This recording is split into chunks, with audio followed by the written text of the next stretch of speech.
guard, class of 2018, Miami commit.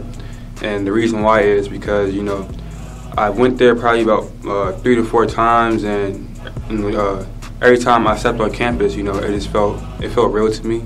It didn't feel like a school almost, I've been in school, all my life, and really, the campus, it sets that apart from, academics and also living.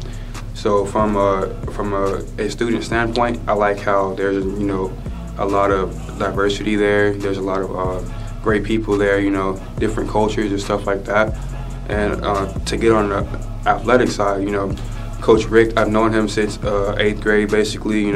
We had a great connection, and it's been the same story from day one. Hooper Holler, he's been the same old guy. He didn't try to, boost things up at Georgia or either at Miami.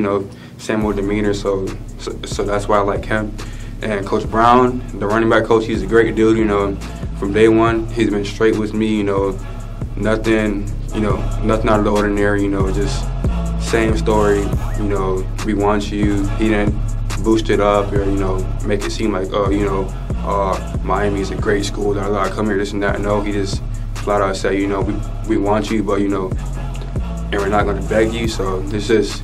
The people there are great. I feel like it's a great place. I got to talk with their academic advisors.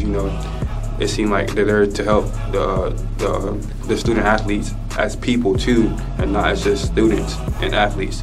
So that really caught me. And also the track program. The track program said I can run track there too, and I heard that from Coach Richt himself, and not just as a school saying, oh yeah, we're gonna let you run track. So really. That's where, it kind of caught me.